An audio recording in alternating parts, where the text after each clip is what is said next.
Please listen carefully.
Hello, I am the Ronin Born.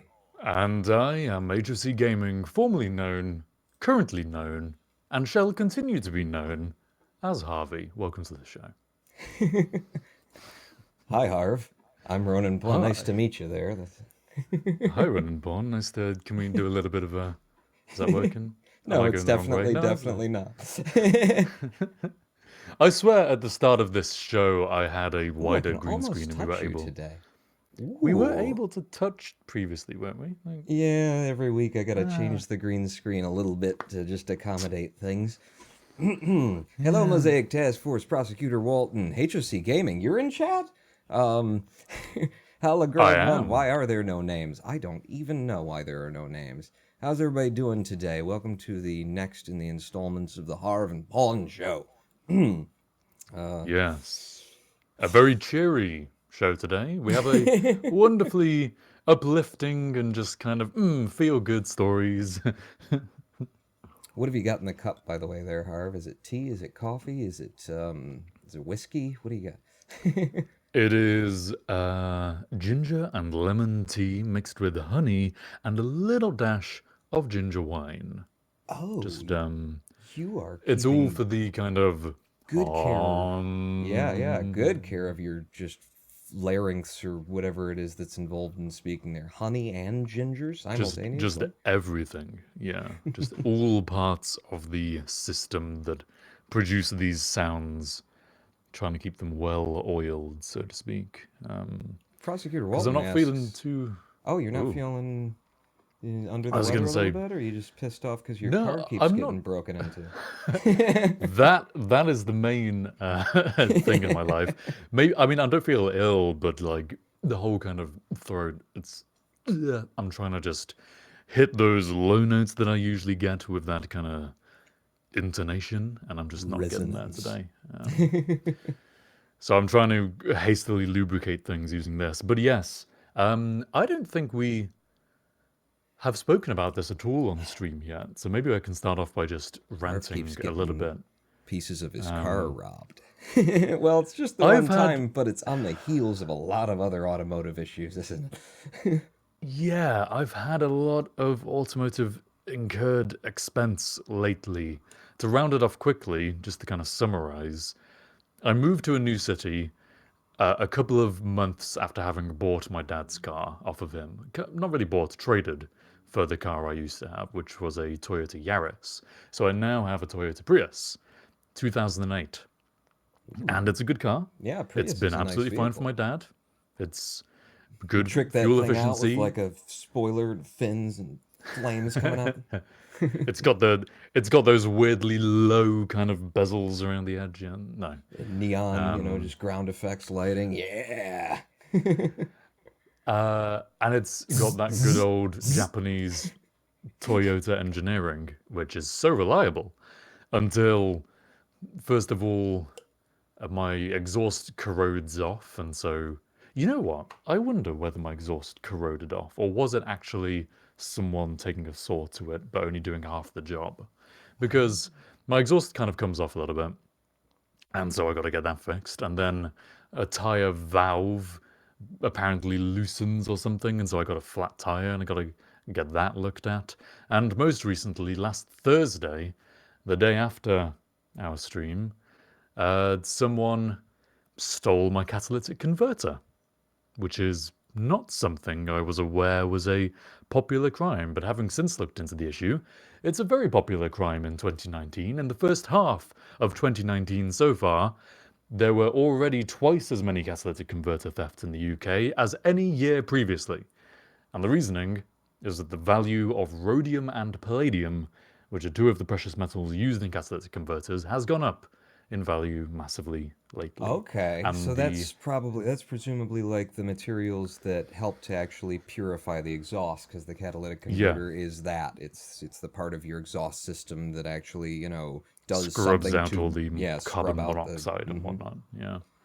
Because And the there's been a reason, like known issue with airbags. That was a big thing for a long time. Was that they used gold connectors in the airbags, and I think it was in order to have the like most stable and fastest like firing of the airbag electrically. So using oh actual right, gold for the electrical contacts. That's my and guess. I'm so not that sure. got Yeah, and so stolen with lots it. of people Yeah, would break in and just rip out your steering column in order to take your airbag yeah. away. Apparently, rhodium is now worth £4,000 or dollars per ounce. Shit, I gotta get into the So there you rhodium go. market. And the reason my car has been targeted, because it has been targeted, is because it's a Toyota Prius. It's a hybrid vehicle. It's quite efficient. And guess what? Hybrid vehicles don't use very much their catalytic converter because they produce less exhaust gases than other cars comparatively.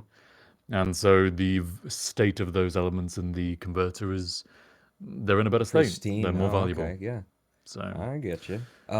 and also Harv, let the me tell you Toyota Prius something. is awfully designed, so it's really easy to get to the catalytic converter. Well, let me share this with you, Harv. You don't really need a catalytic converter. I mean, if you don't care about destroying the planet, you just pump If you that don't stuff care out there. about sounding like a tank as well. Yeah, it does help muffle the sound a little bit too, but the Yeah. muffler's doing some of that job. Well, the mufflers, I mean, yeah, if I took out the cat and welded back on a tube to reconnect the Yeah, yeah. exhaust to itself, then the mufflers could continue to do their job, and I And would just I be cannot poisoning confirm the air a little bit more. I can neither Yeah. confirm nor deny that my father, being a duct tape engineer, um, and wanting his vehicles to be as souped up as possible, and also having things like catalytic converters just sort of rust out on him. I cannot confirm nor deny that that's exactly how he runs his vehicle, Really? Oh. I mean, I don't or at least blame him one of now that I've them. had this happen. Mm. My aftermarket second-hand replacement cost £400. Oh my God, that's like seven And thousand dollars in American currency. it's not. We're having Brexit soon. It's That's not true. worth seven thousand It's dollars. used to Maybe be. once upon a time. And on top of that, an extra 300-ish to include a replacement O2 sensor, which is in the cat. because that got stolen along with it, obviously, and fitting and services and whatnot. And God. this is not covered by my insurance, and I could talk about that for ages. Mm. But I'm now getting a cat lock, which is just another layer of metal to go around the cats to try and deter further thievery. So that's tomorrow morning. I'm driving to get that installed. So we'll see whether that has any effect or whether they'll just cut straight through that as well. Who knows? So You Harvey, know? at this point, living in a civilized nation as you do, I mean, relatively speaking, the world is coming apart at the hinges. But from over here, I look across the water and say, have you considered at all possibly just given up the car and using the sufficient public transport systems that your nation has decided make sense, and mine hasn't? Yeah. I mean, I know I've it's less not considered convenient, but fully selling the car, but I have considered a couple of times just taking it back home to my parents and leaving it there. I don't really need it where I'm living currently, but I like the freedom of having a car and being able to go places. Because we have public transport, but it's pretty inefficient and it's pretty expensive in comparison. I've If I heard that want to your visit my train girlfriend, schedules are just great and always on time, and there's no major always, companies that fuck that up almost intentionally. yeah. No, it's really not great, Yep, especially that's in the how it is parts of over the there. country where I live. Especially because we have a, I mean, calling it a mountain range is a bit of an excess. The Pennines, it's like a spine of the country which is just quite hilly, and so there's a lot of major roads and major railroads which go vertically down the country, north to south, towards the capital. There's so few that go across this like spine of the country, and as a result, trying to get public transport sideways east to west is really expensive and really inconvenient. Mm. And driving is also a bit of a pain because you have to kind of go through. There's literally a road I drive on every time I visit Sheffield, which is where I went to university, called Snake Pass. It's the most dangerous road in the UK, I'm fairly sure. Um, it looks like something out of a James Bond kind of chase scene where they're like going through the mountains, and I'm fairly sure parts of James Bond might have been filmed there.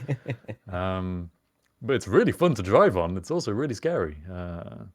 So yeah, My dad just so returned I from like the having a car. southwest of America, where he regaled me with tales of going up and down the desertous sort of mountain ranges and things at the hairpin turns that you climb up, and then 15 miles per hour turn to get around it and go up and then go up and then go up, and Mm, then worse, yeah. going down and just and looking over the edge and seeing if I slide off, I'm hoping that I Mm, slam into one of those pine trees, because short of that, it's yes, it's gonna it's not good there are. anyway.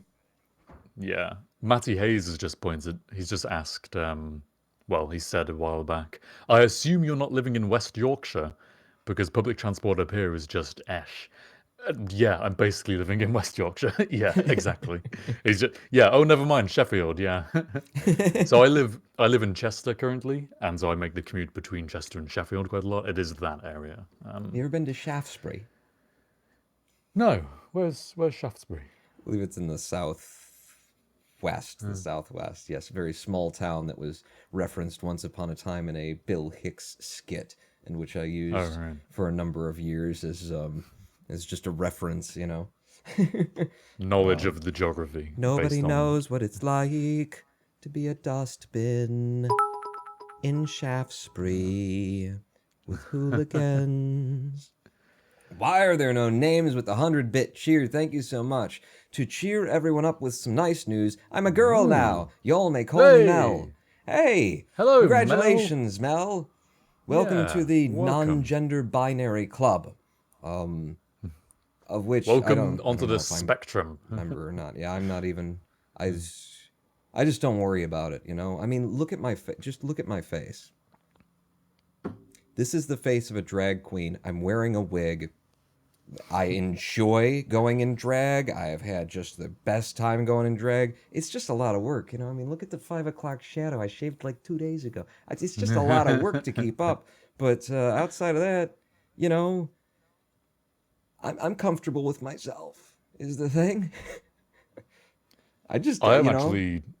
I mean, I don't really. I hesitate to admit this live on stream, but I'm incredibly transphobic.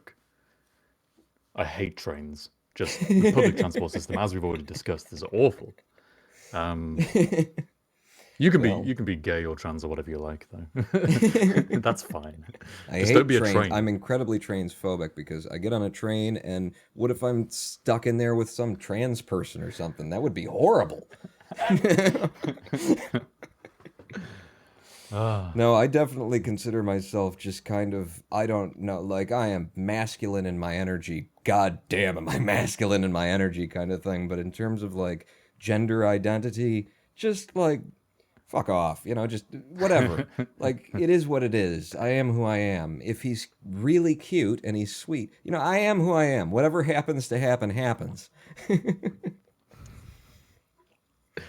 But yeah, can't I don't argue with know. that. Yeah, have Enjoy we life. have we spent enough time? Oh well, actually, in addition, since we're just sort of in the part of the show where we're just kind of talking about our week and you know Yeah. how life keeps kicking us This in the is all the bit fucking nuts. I'm before. very sorry, Harvey. God, this is like, I mean, when you add this up, your stories of car woes, you're into the four digits in a currency where the four Yep. digits are more than I'm used to them being. So Yeah. damn. So, patreon.com/harvanporn, which actually is a good way to segue us into our section, our discussion topic. But I was just going to say that this is the part of the show before the bit that goes on to our personal YouTube channels for now, because we just cut in to the start Oh yeah, yeah, yeah, of yeah, the yeah. main discussion Right, topic.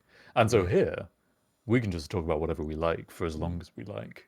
Yeah, we Because none of released it, we don't have to worry edited about engaging an version audience, as because a you guys are slackers, yeah. You just gullible. Bob. By the way, I see you in chat now, Bob. I caught rewatching the live stream. I caught your suggestion that we put somewhere in the Harvin Pond set like a clock, and that clock be Oh, I like remember how seeing that. long we've been live for. I love that Yeah. idea. It'll Yeah, no, I like it probably as never well. happen just Yeah. because I'm lazy, but I like the idea. And if I ever cease being lazy, then there will be a clock on this wall. That's brilliant. I have. That's just inspired me. I want to create a GIF for you. Well, maybe not a GIF, that wouldn't work. I guess just a 2 hour long MP4 overlay with a transparent background, which is a Newton's cradle on my side of the desk, which starts swinging and then over the show just. Little, you know what? I never knew that that was called a Newton's cradle. It's always just the clacker balls, I think. The clacker balls. You get Yeah. some clacker balls on your desk. So there's But all we sorts did of have interesting little gimmicks we could do, but yeah, we effort. did have a couple of things that I wanted to harken back to from previous streams, just as sort of updates. One of them is we did a stream. Jesus, is it like 3 weeks back now, or is it 4 weeks back now? We did a stream about the state of virtual reality, augmented reality, that sort of a thing. We had a big long discussion about well, like part of it was about Gen 2 VR and is VR dead and where do we stand on this whole thing? And Gen 2 VR doesn't look like they answered some of the issues, but they went backwards in other things. And Oculus made the errors that Vive made in the first iteration, and Vive made the errors that Oculus made in the first iteration on their second generations. And we talked a lot about VR. And then, literally the day after, I caught wind that there had been that I believe it was Oculus had done like a conference for members of the media to come by and look at their new stuff, and basically Oculus saved Gen 2 in my opinion, like completely saved it, and they did it with a cable because Yes. Oculus released the Quest for VR this year, and the Quest is the completely mobile headset that's got its own CPU on board, running a tablet kind of, CPU, that level of power, a very nice tablet to be rendering what it's rendering at, I think, 78 frames per second or something like that. But I don't remember the specifics. yeah, Yeah. that was like incredibly well received. People love it. A headset that you can just like have the games on, pick up, put on, grab the controllers and go. People friggin' love it. But it wasn't connected to the PC. It's less powerful. You can't run like the higher end games on it, or if you do run the higher end games, you're getting a lower graphical fidelity. There's other things that you might want to do with your headset that you can't do with the Quest because it's specifically a mobile headset. Um, and what Until. Oculus, yeah, until what Oculus announced the friggin' day after we did our coverage on Gen 2 kinda sucks, but VR's not dead, but Gen 2 kinda sucks. They announced a cable, the Link, the Oculus Link, for the Quest, Uh, that is a, what is it, a USB 3, uh, USB-C. USB Yeah. C, yes, USB And C. it's amazing. You've got to give them credit. They turned that around really quick. I mean, we laid out that plan for them, and then the next day, someone at Oculus was like, "Fuck, that's it," and they just Oh, spit out this cable. I see Why you're didn't we giving us think we could credit. just plug it in with a USB cable? What was that about? Yeah. You're giving us credit for it. And I was Of thinking that you were course. doing the other thing, which is to say, wow, they really turned that out quick after they developed the Quest No, they because turned it out real clearly fucking they slow. had this in the back room and they knew they were going to do this and they released the Mm. Quest and they kind of, they juked Vive with their Mm. release and they also put themselves in a position where they can sell the Link as an upgrade to your Quest and Well, make a do you little bit more know? money. Do you know But I mean, why it took them this long to release it? no, no. So the main disadvantage of the Quest now over, say, the Rift S, the special edition, Mm. is because it's incredibly compressed video. To get all the power and the data with low latency over a USB cable, they had to figure out some new clever ways of compressing the video sufficiently. And Apparently, two, that's what the time was. yeah, two, renders of it have to come across USB-C because you need the left eye and the right eye, and you got to force that down the pipe on USB-C. Plus, that cable is not just an average USB-C cable; it carries power. So it is a specialized custom, thing that they also had to have known that they were going to build so that their receptacle could also be like prepared to deliver a Well, customized cable that's not just standard yeah. USB-C. So they Well, I mean, knew. that's the thing They is knew that that it was in development. Apparently USB-C from the beginning was intended to kind of be a solve-all that did everything, and then it was. I'm fairly sure it was designed to be able to do power and video and I mean, internet and yeah, all yeah, that all kind of USB stuff. cables are Um, capable of carrying power, but from what I understand, it is a customized cable. Otherwise, they wouldn't be able to sell it for $80.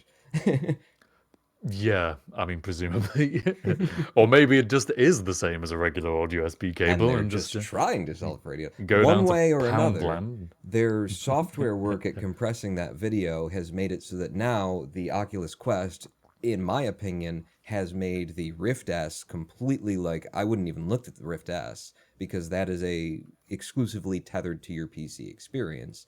And although, as Harvey is saying, the video is massively compressed in order to get across, the reviewers that were able to put their heads in the headset at least on that day, reported back that they didn't see any significant evidence of that. They weren't bothered by Yeah, any like weird graphical artifacts or things, and they were looking for it because they know what to look for. And they which were like, "It looks fine." I think people like this kind of goes back to what we partly concluded in that live stream, which is that people don't really need higher fidelity right now. Like, it's good enough, the kind of Yeah, resolution and all that stuff. It's kind of just, it's okay. It's not amazing. It doesn't look like reality, but in terms of like having a comfortable experience, we're close enough there for gaming at least. yeah. I felt like Gen One VR. They hit what like to me is the equivalent of 720p in televisions because like 1080p is Yeah. great to have, But in the most average, most generic, most often use case, a 32-inch 720p television is absolutely fine. And Yeah. if you're going to hang a 32-inch television and you're going to like pay extra for it to be 1080p, you need to be closer than like 12 feet, or else you're probably not going to know the difference between a 720 and a 1080 monitor, or I at think least it's in the process of viewing it. Like, there's a lot of snobs about like video and stuff, and they'll, I say that and it's like, wait a second, I know the difference between yeah. quality. But I'm just saying, like, in the most generic scenario, a 720p at a certain distance, if you've got 1080 there, your eyes aren't going to notice a significant difference. So like it's a butter zone of like cost, efficiency, and just getting the most for your money without overspending for something that you can't really get much use out of. And I feel I like think Gen 1 it's VR nailed that with the visual fidelity of the Vive and the Oculus and all of them. Like, well, I only tried the Vive, but from the reports of the reviewers, it was just, it's good. I mean, it can be improved, but everybody was happy. Nobody was like, oh, God, the resolution. We're not talking about the Game Boy VR or whatever. Ooh, random aim with the 200 random bits, aim. cheering Thank you very much. for the catalytic. Hey, for the catalytic converter and for Pawn's heating. Maybe someday we will have a thin shirt stream due to all the heat. Yes, I did notice today that we're both wearing jumpers, and I was like, "Huh, this is a product of our poverty." Yeah. It's cold in here. I'm not running the heat super high. Hmm. I'm gonna try and I did make sure want to my bills say don't go any higher. I did want to say that I think we've. I don't want to go into this topic much more because we do have a topic to talk about today. Yeah, that's true. We've been here for half an hour. But I'll just finish off by saying that it's the same as with like any technology, where you don't really realize something is bad until you get used to trying something better. Like 720p was fine for a very long time until you kind of get used to 1080, and then if you go back, you're like, oh, I kind of this feels fuzzy. So Gen 1 is like, hey, this is amazing. It's like the best thing I've tried so far. And then once you try something really good and go back to it, it's probably going to be like, oh, this is awful. Yeah, yeah. So I imagine reviewers probably have a little bit of that kind of bias towards, Higher not, resolutions, better fidelity. yeah, Yeah. because they're the ones who've actually been able to try them. So Hmm. anyway, that So aside, yeah, Oculus um, saved Gen 2 VR in my opinion. There's now a headset out there that you can buy and it's purely mobile if you want it to be, or you can plug it into your computer and use all of the power of your desktop system and have the the most best. flexible Yeah. headset Um, out there. there's Yeah. limitations in the specs and stuff like that, but yeah, for my money, there's no reason to look at anything other, including Vive's offerings, than the Oculus Quest with the Link cable. Uh, Hmm. but so that was one of the updates. The other update, and we kind of gotta rush through it, don't we? Just to get on to our main discussion topic today. But the other thing is, of course, last week, our show at the last minute, it was going to be homelessness, which is what we're going to talk about today. But at the last minute, it turned into it turned into me showing my analysis of another speedrunner, Connor Ace in Cluster Truck. I'm a Cluster Truck speedrunner. Um, video that he had for 8 months circulated as the world record, and that he told us all was his submission to GDQ and all this kind of stuff. And so I had brought my analysis to the show, uh, to literally like get your feedback and see if anybody could point out before I brought it like directly to the community. Because this is, it's just us is how I think about it. We're still kind of a small community in of ourselves, so it's like just bring it to your friends and colleagues and kind of stuff and show it off. And I encouraged Harv and everybody in chat to like poke holes if they could find holes and criticize and that kind of stuff. And you guys were very scientific about it. Thank you very much for holding me to the fire on that. But at the end of the day, after that live stream, the next day or within like 6 or 12 hours of that live stream, under direct pressure from Apollo Legend questioning him and presenting my evidence, he caved and finally acknowledged, after trying to defend it for a while in Apollo's conversation, that yes, it is a fake, and yes, I made it to submit to GDQ, and yes, I submitted it to GDQ and everything. Um, Cheer there from Why Are There No Names, now known as Mel. Is this a oh, that's cult? right. Yes, this is a cult, Yes. for Welcome sure. to the cult of Harv and Paul. Um, Welcome. you are generating HP in chat. It will corrupt your soul in time. So, if you have anything, if you want to go to like a church, get that out of the way because about 2 weeks after now, it's your soul's going to be too black. It's just gonna, you'll start to burn if you walk in. So do all your church Mm. going. But yeah, so that was our last episode. Was my video analysis of Connor Ace's fake, what he has now acknowledged was a fake, false, spliced, world record claim, and things that I need to say before we go on to our next topic is thank you to Apollo Legend who worked with me and who was my go-between. I just did the like background analysis and kind of told kind of fed Apollo Legend like the information and helped him in like figuring out what the questions would be. But he was the voice who was like across from Connor, you know, with the light and everything going, tell me where are the drugs? Why did you kill Martha? That kind of a thing. Um, so he was the guy, and his coverage has turned into, I mean, literally thousands of people came to my channel on the day that he released that to my various channels across YouTube and Twitch, came to my channels and threw me a sub, threw me a follow. There are people right now, probably right now, who are like giving me their Twitch Prime subscription accounts on Mm. Ronan I got Pawn. gifted one. I Yeah, told yeah, you about this. right. Some random guy just gifted me a Rodin Porn Twitch subscription for a month. So you're welcome. Thank you, and thank you to the person who gifted Harvey the subscription. Like the amount of support that came out in the wake of that video to like back me up and to bring reparations to a really horrible thing that happened because I was selected by GDQ to run that run in June, SGDQ 2019, and then it got reversed, and there's no way to say for certain, but it seems plausible, not plausible, but probable, that Connor Ace's many lies, including what he was tweeting on Twitter about holding the world record and how can this guy have gotten in instead of me when he now admits that was fake. That he did everything within his power to snake that selection away from me, and the selection was reversed, and I didn't get to go to GDQ, and Connor did. So thank you all to everyone who came out and showed a little bit of support, with just a sub and a follow and checking out the videos and that kind of a thing. I am in your debt greatly.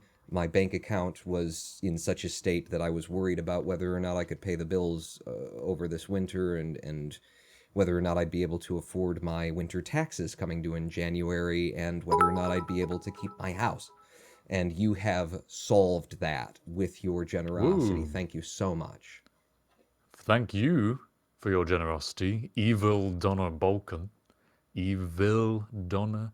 Evil Donna Balkan. I think I got it right first time. Yes, For the absolutely. 500 bits! Oh my god! Just started the stream, I saw some bits in my account, so I guess I will spend it here. Well, we appreciate it. Ooh, ooh, And ooh. And money I well got spent, an I would say. emote. I got an emote, and it's RPG Epic Staff from Evil Donner Balkan's Cheer. You rewarded 10 others in chat with emotes, and I'm one of them. Thank you. And hey, you just subscribed with Twitch Prime. You're blasting us, Hell boy. yeah. You're blasting us. Excellent. That's worth about $2.50 to us, that subscription, just to let like people know that that's what you've done for me in like coming to my channel on the wake of the Apollo Legend video and subscribing, is each one of the hundreds of people who have thrown me their Twitch Prime subscription, which you get for free just by if you've got Twitch Prime, um, you know, $2.50 per head. I'm good now. Thank you.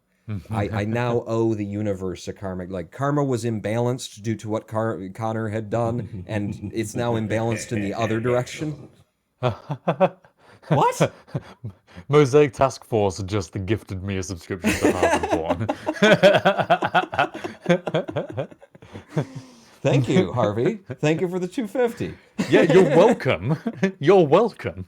Well, the 125, because 125 of it goes to you, which I think is really kind of messed up that you're paying yourself. But whatever. Well, more like it's a donation from Mosaic Task Force, 125 to each of us. So again, thank you Yes, for thank you that. very much, Mosaic Task Force. So, again, to Yeah, so try to and get segue through to the other side to. of this, the last thing that I need to say, I'm sorry, Oh, okay. but I do need to All say right. it, is since All we're right. doing the updates, at this point in the story with Connor Ace, he's admitted that he did it. He at one point said he did it, but he never intended to submit it to GDQ. Now he says he definitely intended it to submit to GDQ. But his current story, it has changed many times, but I think I understand it now, is that he created the run to submit to GDQ. He actually submitted it, but then in the 11th hour, he swapped it out for a real run because he didn't want to be, that big of a douchebag and submit, a fake run. One questions if he hadn't have had, gotten a good run in. But this is his story. Who knows how much of it is true at this point? He's changed it so many times. But regardless, his story is now that he swapped it out at the 11th hour, so he never technically submitted it to GDQ. And because of that, nothing wrong was done, really, when you think about Oh, it. he's completely cleared now, as far as I'm Yeah, concerned. Yeah, he did nothing wrong exonerated ever. Yeah. entirely. And the fact that he Yeah. can't produce any evidence whatsoever of this claim is, I mean, we should trust the, just if he says it, then all the lies that he's been telling on top of lies and lies, you got to give people the benefit of the doubt. And he deserved it. He deserved it. But so that's the current state of things, and the reason why I mention that is because what is like a fact of the matter right now is that the speedrun.com/cluster truck leaderboards, one of their moderators, there's only three left. One of the moderators is Taskinos, who actually sat on Connor's couch at GDQ. Uh, so they're buds. And instead of the leaderboards for Cluster Truck, what I used to consider my community and my leaderboards, instead of them like at the very least temporarily banning Connor from submitting new runs as a punishment, possibly even removing his current runs now that they're called into question by the fact that he admits splicing. Instead of that, what they've done is they have allowed him to submit a new run to the leaderboards, and Taskinos has approved it. And if you go over to that Discord chat in Landfall Games, you will find a toxic, nepotistic bro circle jerk going on Oh. of people Hmm. who are just like, they've decided that, you know, that if Connor says it went this way, then that's the way it went, even though Connor for 8 months lied to them, um, lied to GDQ and to his friends. Where are you going? I'll go over here so you can take your pants off or whatever. Um, Just adjusting things. I'm sorry.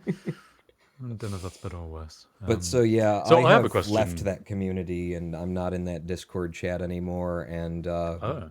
it, I have some ideas about things to submit to the leaderboards in future that I think will be fun. Because like at this point, when there's no punishment whatsoever for acknowledging like cheating and stuff like that, okay, like that's what you're gonna encourage on your leaderboards is how I feel, and I'm just Well, like, so I saw a live stream protest. from Connor Race shortly afterwards of the whole Oh, thing, really? and he was using a hand cam. He was streaming live with a hand cam this time. Mm. So his new time on the leaderboard, it doesn't have a hand cam with it, does it? Yes, yes, I believe it does. His Oh, it new time on does. the Okay. leaderboard. I have not watched it because honestly, the further away from this bullshit that I can get, the better. I've been like Yeah, neck deep understandably. in it for like a week now, just trying to prove Connor guilty, and then he admits it, and then his story changes, and then he's saying this on Twitter, but he's saying this in the background and all that kind of stuff. But yeah, I haven't seen it. But what I understand is that he both put a hand cam up to prove that he was running, since his runs are so suspicious at this point, and also he included the spinning dots that he intentionally put that on screen so that that could be verified Yeah, as I well. saw that. Yeah. Yeah. So basically, because he's an espoused cheater, He's now like giving us all the proof that he's actually running the game when he's actually running the game. Um, Apparently, Connor thinks that this proves something, and that it's an Well, to be exonerating fair, evidence. I mean, you talk about it very cynically now, but as much as he obviously did cheat and is continuing to just lie about what he did, Hmm. I'm quite happy to see now that he's providing evidence. I mean, it, I feel if I were a moderator of that leaderboard, I would definitely get rid of all of his old runs. But if he's submitting runs now which are pretty much verifiably consistent and true, Hmm. then a part of me kind of thinks that, yeah, like let him carry on. Let kind of people judge him for what he's done. But objectively, if he's doing runs, then it's kind of the skill of the run which is important, and maybe the character shouldn't determine whether these verifiable objective runs are allowed on the borders or not. And the Don't know. only thing that I have like against that, because I think that I agree, but I also think that there does need to be like a punishment, as more so like not really even for the sake of Connor, who doesn't seem to be, can't be penetrated by punishment and reasonable arguments and things, but more so as a Yeah. statement to others who might follow in his footsteps. Because if there is no punishment whatsoever, we have established during this analysis that it is incredibly easy to fake a run and incredibly Mm. difficult to detect a faked run. So, really, sort of like in America, it is a federal crime to mess with someone else's mail.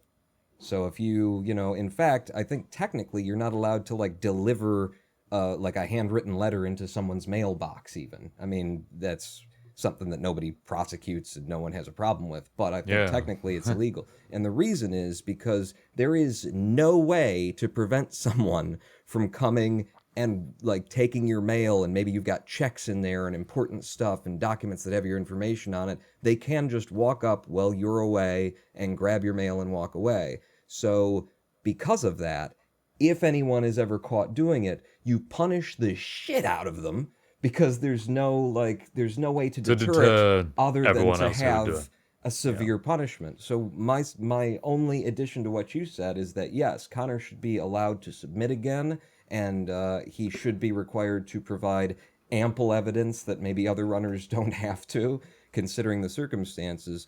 But there should be a period of some length at which you ban him from submitting to the leaderboard as a statement. That, and also that, yeah, I agree with you that previous runs should be removed from the boards, because he's admitted that he was not above this kind of behavior Yeah. back Yeah. then, and his runs are 2 years old and that kind of a thing. So who's to say what's true or not? So it's like you don't hang an albatross around someone's neck and make them carry it for their entire lives. Something that you did yesterday or said yesterday is what you did and said yesterday. I'm a friggin' Zen Buddhist over here. You are a brand new Yeah, entity this in the Connor is cosmos every second. not the same Connor that did all that bad stuff. So what's the That's absolutely problem? true.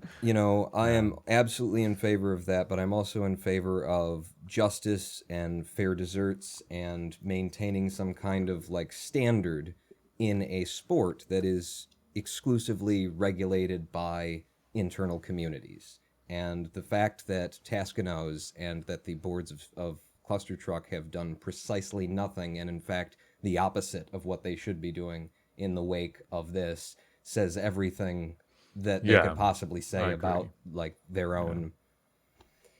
own. So that's said, and that's done, and it's time for a live stream break. No.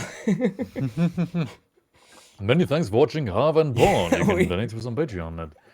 So but to be honest, let's go Harv, in into. fairness, it was mostly your car. All right, I talked about Connor for 10 minutes. I think someone can check the timings on that, and we Don't can. know. No, you're splicing. Who's splicing? Never happened. So I want to go back to Patreon. the thing we're doing with Patreon right now is very scientific and very evidence-based. You'll find we ran a poll on first our current patrons. Thank you very much to those of you who are our patrons. And then we opened it up to the audience and Pawn's YouTube audience and my YouTube audience. And we found out what people would value most in return for supporting us on Patreon. And what we found was that they would really like the ability to vote on discussion topics, to have their say, to have your say, maybe, on what we talk about. And so, with that as the winning thing, we did exactly that. And of 5 different discussion topics we suggested, homelessness and our favourite games were the 2 which got voted the most for. So if you would like your chance to vote on next week's set of discussion topics, which will probably include things like musicality. Paul and I both have various experiences with writing music or lyrics or some combinations of the two. That's one of the topics that is on our current set of maybes for the future. Do you remember what the other ones are? I can't remember right now. Won't make the bed up writing. straight. I always stay out late. I never take you out. That's what you're all about. I always smell like smoke. Everything's just a joke. I never look at you when you come hear me sing. That's brilliant. I mean, if you don't want to see more of that, then what the hell are you doing with your life? Something wrong with you. Patreon.com/Harv1. Creative writing was number 1. I've got various things that I've written in the past, some of which I've shown on my live stream a little bit the other night. I'd love to talk more about that because I've got so many projects that have never been shown and are just begging to become a discussion topic for Harv and Pawn. So, various things coming on your way. Have your say at patreon.com/Harv and Pawn. Subscribers are included. That's Mosaic right. Task Force has just pointed out that I am a sub and therefore I have a vote now, Pawn. Yeah. Twitch subscribers also as well. Indeed. Yes, no, that's what I mean, not YouTube subscribers. You guys get fuck all. Just Twitch subscribers and patrons who support us. If you and don't can click, support if us you don't with ding the bell, you can go fuck yourselves. You can support us with as little as $1 per month. And you get behind the scenes content, and you get now the ability to vote on discussion topics, and there's going to be more things coming in the future, depending on what we think you guys would really actually like to see. So, with that said, today's discussion topic is homelessness. What the hell do we mean by the broad umbrella term of homelessness? I think we mean... Well, bits. Right. Yeah, I think we mean 100-bit cheer from Why Are There No Names. It seems very lack unfair of this. that the only Probably people part of it. that only the people with money get to vote. How very American. Hey. Yes. Yeah. You're not wrong. Thank you very much for the bits. Giving money directly to us, which is apparently not something you should do. Did you know people to homeless elected people. Donald Trump? I swear to God. Oh my Lord. So this is what I think is the first thing that we should say about homelessness. Okay. Harv and I have been playing Minecraft together, where we are homeless, and so here's my idea. Because it's taken an hour, the better part of an hour, to get to this point in the live stream. Is it actually? Yes, we're now we're God, 50-some minutes. Yeah, 51 minutes and 43 seconds into this live stream. I think what we do is we play the Minecraft is Too Easy segment that we've been recording together, that we recorded together a while ago, to show you guys us struggling to stay alive and with our homelessness in the world of might. And then we take our live stream break, and then we come back and we nail homelessness. You like my plan? Yeah, I like your plan. All right. Ladies and gentlemen, boys and girls, join Harv and I in the incredibly difficult world of might. If we dig this dirt, we can block it once they break it, right? Yeah, as long as that dirt doesn't expose. Well, it won't expose a hole that they can get through. It might expose some light to us. That's the other thing that people don't Oh, expect in light fuck. is that everything's got gravity. So it did expose maybe a No, no, hole. we're fine. Okay. Yeah, I mean, we're not fine, but we'll, Also, aren't there one block tall mobs, though? you know what? We probably don't have to worry about it, but there's wood spiders, and wood spiders are a son of a bitch. Great. They just Oh, spawn that's wherever just there happens beautiful. to be wood. And they are 1 block's, big, so they can pass through 1 block thing, but more importantly, they're poisonous, and they Oh, are great. just slightly not as fast as you at a full run. So you really can't. The only way to really juke them and dodge them and get away once they've got their eyes on you is to put like water between you and them and let their pathing slow them down. What Yeah, it's was a it that vicious, got you vicious into one. this game, Pawn? I could dig this one and then we'd be screwed. I just have to replace it. Oh, but I've got a dirt block. Hey, I'm gonna dig gravel. I can I like how replace your it. attention span just kind of eventually wanders back. Gravel. If you don't gravel, have gravel to dig... Oh, wait. Now we're miting, Harv. This is what it's all about. Standing in a This is hole true, for mate. 5 minutes wondering what your life's about and then realizing my life's about gravel. It's always been about gravel.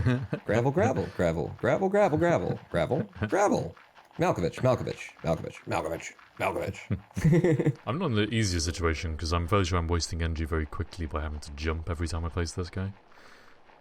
See, now you are already becoming like a Yeah. might player. I can't believe it's so quick that you're like paying attention to the single jumps that you put in. Because yes, absolutely, you should be concerned about the single jumps. Every ounce of energy is your life's blood, Harvey. You Yeah, mustn't waste it. Oh shit! Shit! Get your oh shit! Get your gravel! Get your gravel! Keep punching it! Keep punching it! Oh. Get it back! Shit! I blocked you too. Okay, no, we're fine. Okay, you stay where you are. Don't move. You will be I'm fine. fine. I'm just gonna ignore the world around me. Oh, but he's digging. Oh, do you have a stick? I have Don't a use the hatchet. fucking hatchet. Do not use the hatchet. I have the gravel now.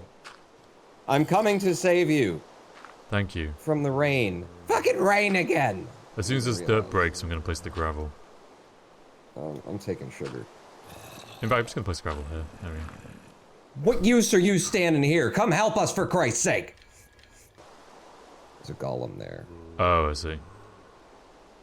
Well, I'm gonna ignore my problems and I'm gonna keep digging gravel. You just keep digging that hole to freedom.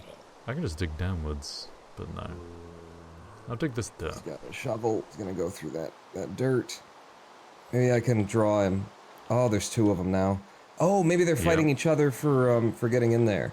Hi, guys. Huh? Any interest in me instead of my boy? Huh? There you go. What if I punch you in the back of the head? Oh, one What of if I punch you in them's the back of the head? Oh, yeah. Oh, okay. I should have placed it much sooner. Damn. Maybe I might have gotten you killed there when I punched him in the back of the head. I guess I'll respawn straight away. I pulled the one. Oh, now he's got your hatchet. So that's how that great. works. Yeah. Yeah. Why aren't you Welcome night, helping? everybody? I'm helping. We No, don't have a golem stick again. either, do we? Nope. No stick. But hey, I'm getting all the levels. They just happen to be negative. In, out. Oh, I need a stick. If I had a stick, I could beat him to Shake death. it all about. Do the hokey pokey and you turn. Or, okay, if I can lure them away and you can, like, break our other block of wood, then you can make us sticks. Here's the block of wood. Thanks. So if you break the other you block look- of wood that's isn't back that way, there no, in the just- cave. One of them's Oh, pathfinding to okay, me. the guy with the hatchet. Yeah. Okay, Okay. I got him on me. Alright, they're both on you. Got him on. Come on, bitches! Don't I look tasty? Wouldn't you want some juicy Ronin pawn buns in your mouth? Come get them! Stop talking like that, otherwise I'm gonna come. You guys ain't even nothing. I'm just gonna, like, pick up seeds. That's how worried I'm not about you. Okay, that's... Yeah, that's it. Intimidate them. I broke the wood and it just gave me wood. Am I expecting something different? No, the wood. Now you can take the 2 pieces of wood and stack them in What? your, No, it just gave me wood Oh. planks. The same thing. Right. No, so take in your inventory, craft them into sticks. I only have one. No, but there's the second one that was. I gave you one, and then there's a second one that should have been in the hole. I see. That was the whole premise. Just keep doing a good job, Pawn. Just keep it up. Oh shoot! I might have lost them. Buy me Oh a no little bit more I got time. them. I'm kiting. I promise I'm not an idiot. I'm kiting. Do you know what I was doing? I don't want to know. No, what were you doing? I was breaking the wood you gave me and expecting it to break into sticks or something. I mean, it's might. It's. That's the thing, is that I'm trying to considered throw that at all of my some point. Minecraft expectations out the window. Okay, sticks.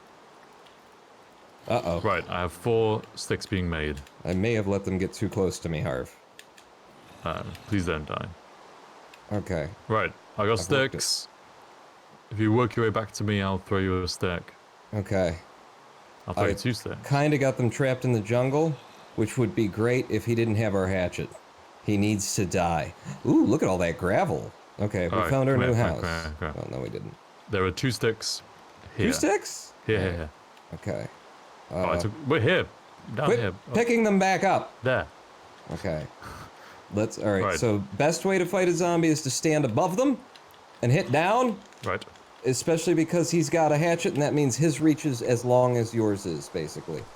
So being above, that's not above, Harv. That Yeah, is not I'm no, that's not up. That's not I'm up. trying to figure out the range. There we are. Okay. There we go. There we go. Alright. Tag team. It Tag doesn't team seem this. like tag team. It seems like you're just doing it, which I'm fine with. Oh, move back, moving back. Oh, I'm starving to death. Oh, I'm starving to death. I forgot to eat. Well, I have Okay. nothing to eat, so you're I've doing better than I added- am. You got the one Wait, with the you're not actually, but- and then no, he's still alive. Okay. All right, we've split them up now. So one for you and one for me, and Oh, there's a over the. Oh, skeleton there's a there. skelly! Look out for the skelly! Oh, It's fuck. a bow. He'll shoot you. I'm on half Oh, a heart. they're easier to kill. They're easier to kill.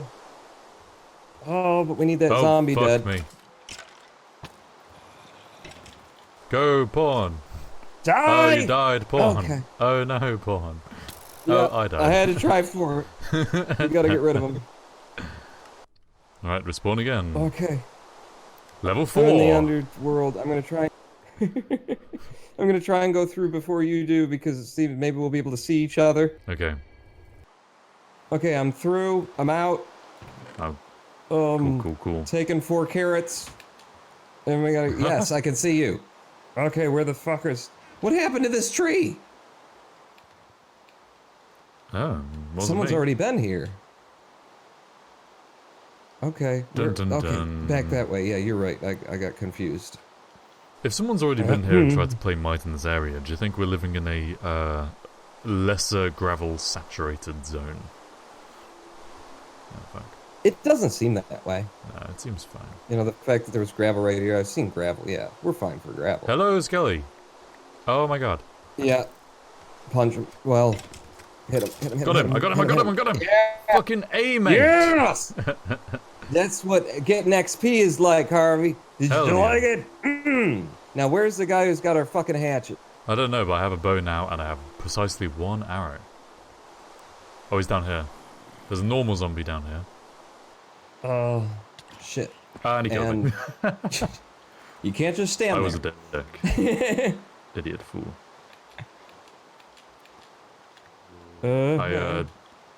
I decided to run towards him to knock him off of the mountain. I just swung slightly too late and level 5. I'm gonna get my first XP. Come on, just die already. So I keep Come my on. XP. Do I keep my XP? No. It's lying here on the ground for you, though. But I have some green, so I didn't lose it all. Oh. Okay. I don't know how the hell that shit Yeah. works. We should have just waited until daytime. Or until it stopped raining. Ladies and gentlemen, boys and girls, that was Minecraft is Too Easy. Harv and I struggling desperately to overcome our state of homelessness, which is Well, what you we're going say- to talk about. You say that was Minecraft is too easy, but I died about 5 times in that video, so I don't think it was too easy. What's going on there? I feel cheated. I feel lied to. This experience is far more traumatizing than I expected. Just like homelessness. I have no way to answer your questions. So what we're going to do is we're going to go to a live stream break and give everybody an opportunity to pee. And when we come back, we are going to dig deep into our personal experiences with homelessness. And we have a lot to talk about and less than an hour to do so. So we will be back in 5 minutes from now. Stay with us. Harv and Pawn not out.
Please listen carefully.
Welcome back from the break. I hope you grabbed yourself some snack chips.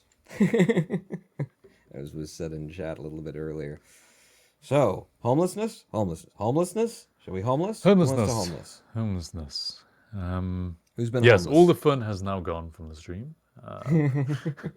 Actually, we say that, but there are many types of fun, and I think kind of intriguing and interesting stories. Yeah, and my is stories, fun. some of them are, they're fun. They're good Christian stories, Harvey. I mean, fun in a sense of, I feel like I am learning kind of fun, and I'm interested in learning about your experiences of being homeless, because as you've told me already, you have kind of voluntarily become homeless in the past in order to experience it, right? Yeah, well, a man who drinks this much is going to end up homeless one way or the other. But I chose to be homeless, even when times were well, when income was good. Times weren't good, and that's sort of what drove me to it. I don't recall the year. I'm very bad with like years and time and recalling my own history. How much but of that beer have you been drinking? if I had more, I'd start recalling it, or at least not caring that I don't know for sure. Um, but yeah, so I used to be a member of a band called Dead Letters. At first it was Dead Letter Office, then we came around to, well, Dead Letter Office was before me, but we came around to Dead Letters in Detroit, and we actually picked up some steam as a band, and the Parliament Funkadelic was coming to Detroit. Parliament Funkadelic, a lot of people won't recognize the name, but they are no small act, no small band in musical history.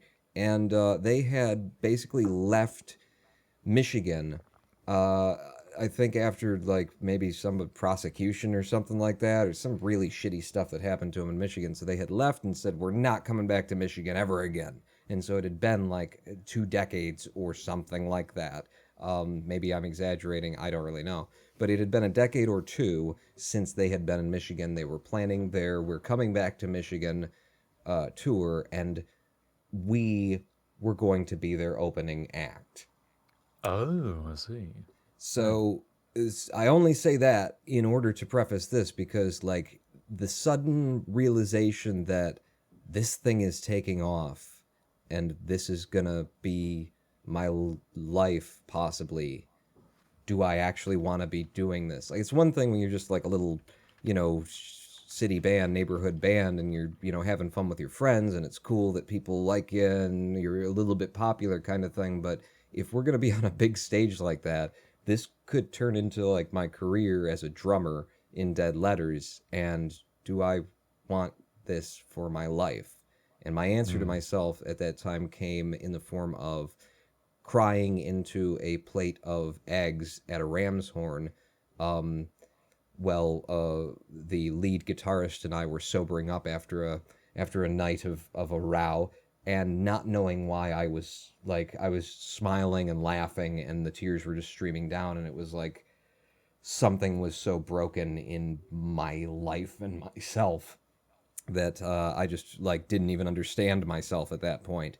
And I quickly came to the conclusion, this isn't what I want to be doing. I still have questions that I need answered, and that resulted in me reading the New Testament of the Bible, specifically focusing on the Gospels of the Christian, King James Bible, and reading the teachings of Jesus and finding out, hey, this Jesus guy isn't as big of a prick as his followers seem to be. He's actually this guy's a political socialist. He believes in, you can attain and achieve and experience happiness by just caring for other people and, giving everything that you have that is yours to others, and just being at the whim and the will of other people's kindness and their charity. And everything that he was saying was just exactly what I needed to hear at that point. And it was also a challenge to me. I considered it a challenge because actually in the Bible, Jesus, the Rabbi Yeshua, actually does sort of pose it as a challenge. If you don't believe me, test me, try it. Sell off all of your possessions, give the money to the poor, take up your cross and follow me, is the basic And so you were sentiment like, there. well, fuck you, Jesus, maybe I will. That's right, Jesus. What, you think I'm a bitch over here? You think you just... No, I'm going to check you out. I check my fucking sources. I bring them to Call your Harv and bluff. Pawn. That's right. I'm going to call your bluff. So I did that. I sold off like all the useless possessions that I had. I took the money. I gave it to the most poor and needy person that I knew, which was my mom, because she was...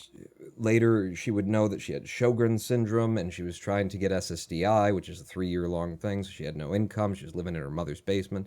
So I give all my money to my mom, and just, like, threw a guitar over my shoulder and a sack of clothes, and honestly, way too much shit that I couldn't carry it once I got there, and I threw a dart. I had a map of the United States of, metaphorically, but literally at random, chose a place and went there, and it was Joplin, Missouri.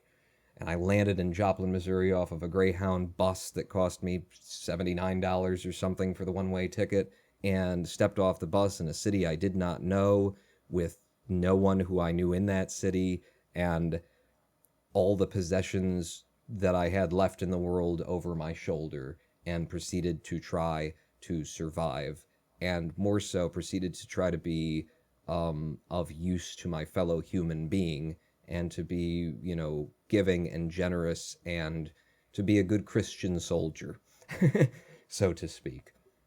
So I was homeless in Joplin, Missouri for, I think, a month and a half.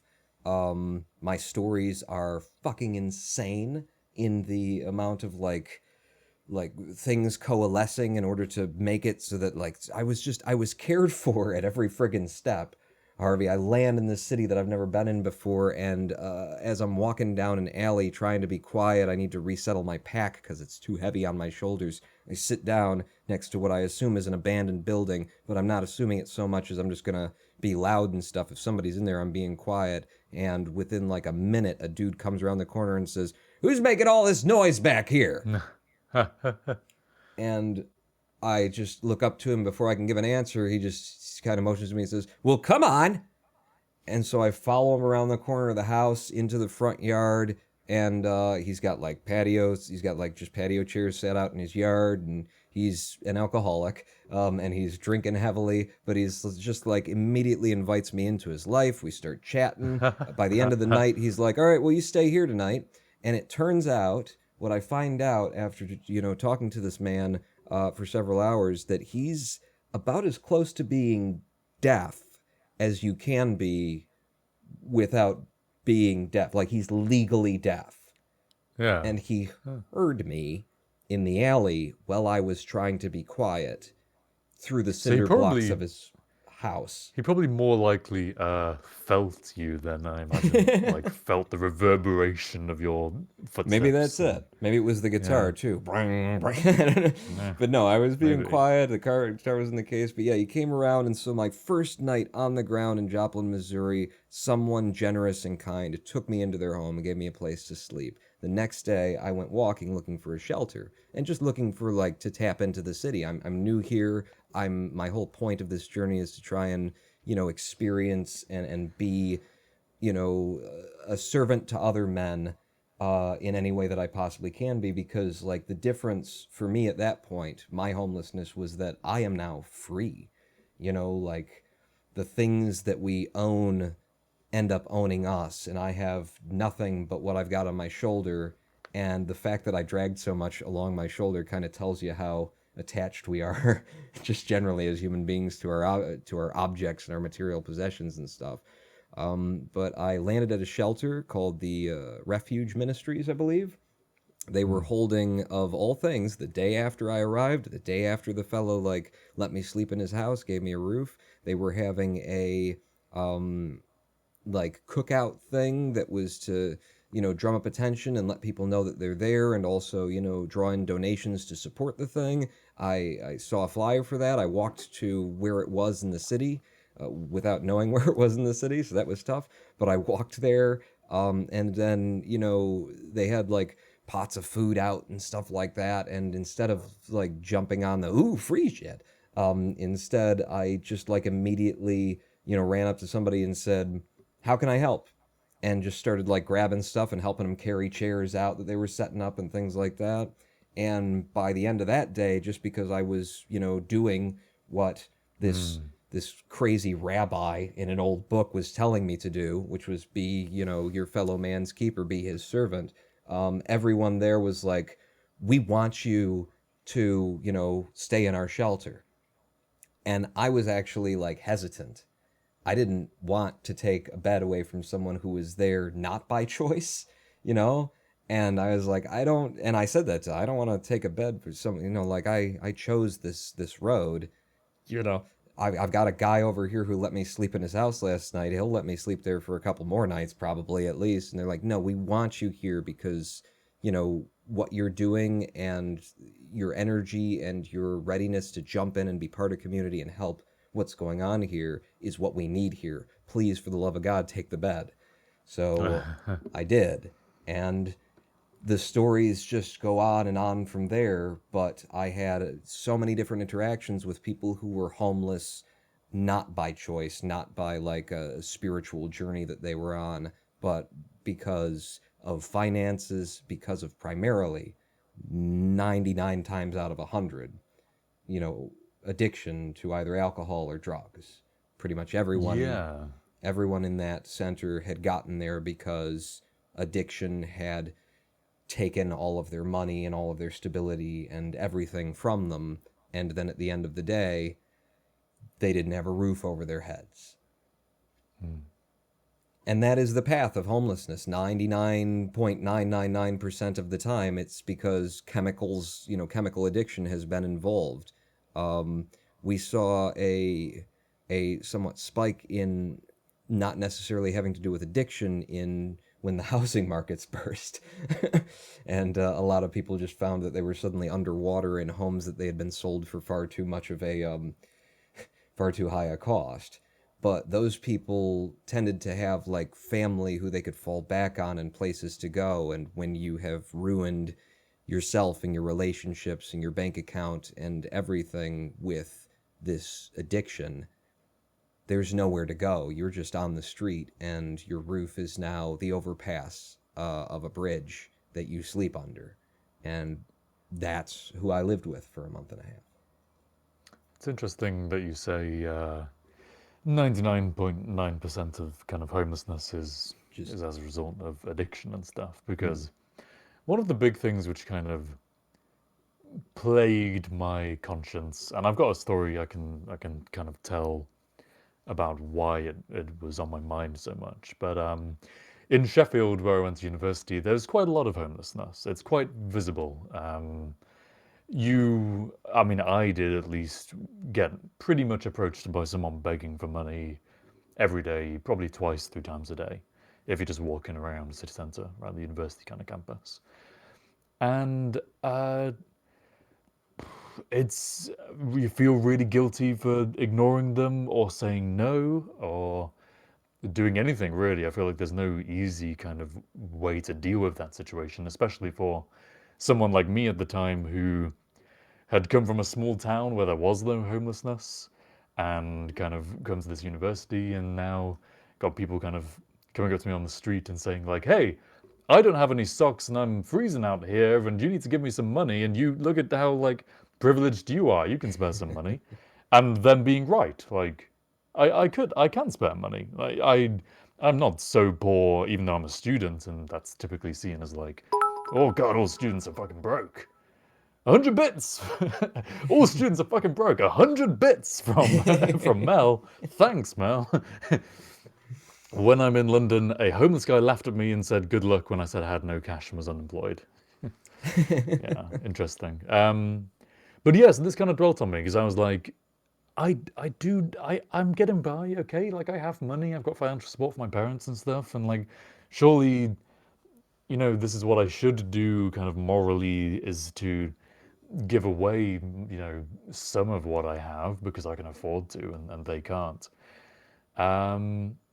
The official government advice and the advice apparently given by kind of all the homeless and rough sleeper charities in the UK is do not give them money, because 80% of people who are asking you for money are asking so that they can just drown their sorrows in drink and feed their addiction. And you're doing them more harm than good, really, by giving them money. Apparently, the official advice is just engage with them and ask them what they need. And, you know, if they say, oh, I need some food, I need shelter, I need warmth, I need clothing, then if you want to donate and if you want to be generous, then give them that. Don't give them money that they can spend on drugs, because I can most of them absolutely will. confirm that that is what they're, what most of them are going to be using. I have, in addition to my experience down in Joplin, right now I live on a very seedy street in a very seedy area of a very seedy city called Detroit, and I live on 6 Mile, and there are more houses on my block that are abandoned than there are not, and because of that, we were actually quite happy to see, or at least I was quite happy to see two homeless squatters move into sort of just take one of the empty houses across the street. Because until previous, that empty house had been occupied by actual drug dealers. So it was nice to see, an improvement in the population of the street. That we moved up from an actual drug dealing house with constant activity at their door to just two homeless folks who were drug addicts. And I have had a number of interactions with them. They come to my door. I have given them blankets. I have allowed them to like charge cell phones and things. As a matter of fact, their cell phone went missing for a day, and I lent them the use of my old cell phone that I'd been given by my father when he was done with it, this iPhone 4. And they've been, sharing that with their other cell phone, and allows them to keep like going because they rely on that actually as a means of getting money because they're using PayPal and they've got family and friends and people out there who are giving them money occasionally to basically keep getting drugs, but it is also how they eat and things like that. So I can confirm that just having a conversation, like an open conversation with the fellow across the street, he was 1,000% open. Like there was no even hint of a firewall or barrier between him saying, "Oh yeah, it's just it's drugs," and I was like, "Oh, you're doing the boys and the girls," and he's like, "Yeah." And boys and girls is street slang in Detroit at least for heroin and crack. Oh, Which okay. Yeah, I I was going to ask. Yeah. yeah, and I know from past experience with another woman who um like what that is and and that those two things are tend to be sold together because one's a downer, the other's an upper, and you kind of combine the two and find the place, and one of them does. So yeah, he was just completely 1,000% open about that, and I have given them many, many things that they have asked for. And actually, if I'm honest with myself, there was a day, he asked for like 50 cents. I didn't have 50 cents. I did have $1. I gave him $1. But they have only asked, very, they're trying to be nice about it because, they live here. Don't shit where you eat kind of thing. But I have very clearly sent the message that I'm not giving out money here. I can help you out with some things that I can help you out with, but I have given hundreds of dollars to a drug addict before, trying to help them, a homeless drug addict before, trying to create a space for them to get their life together, get their feet down, and be like, okay, now you've got warmth, you got a shelter. I know you're not going to come off the drugs immediately, but now you got a place where you can wean off and you can like start looking forward to, you can build something and not have it fall out from underneath you because you got nowhere to call your own and you got no clothes and you got no support system. Here's a support system, and that individual, and it really is just, that individual, but that individual, much as they, I believe, were sincere in the attempt to turn their life around and wanted to make something of it. I mean, drugs are drugs for a reason. Heroin Yeah. is heroin for a reason. It is a demon that is living inside you that is saying, all that I really need to do right now to be happy is this. Or I could go out and do all this hard work and try and reassemble the life that's Well, collapsed underneath my this is the feet. thing, is that I feel like a lot of modern society really does look down on addiction with disdain. And Mm, there are several things that kind of the more progressive, you might say, kind of side of society is becoming aware of. Like, depression is not a thing of choice, and you can't just, hey, don't be depressed. And I feel like now we're kind of aware of that in our society. And previously, that was much the same. You just kind of look down on someone who's depressed. Less so Yeah. now, but I think this is what we still do with addiction, which is that like, oh, he's a fucking drug addict, and just like, oh, I could just, if you give him support and give him the money and just like kind of provide, he'll just lift himself right out of that, and he'll be fine. And This is no, actually it the is a mental illness. second time And in that I would reference Bill Hicks in this live stream because he used to say that he talked about homelessness at one point in his comedy skit and said, people say you give them money, they're just going to spend it on drugs, and his response was, yeah, we ever been addicted to drugs? Drugs are pretty fucking important to a drug addict, you know? of course they would. It's priority. It's a priority. It's a priority. And Yeah. actually, there is an argument to that side of things too, is that you can't just like decide to stop doing drugs all at once.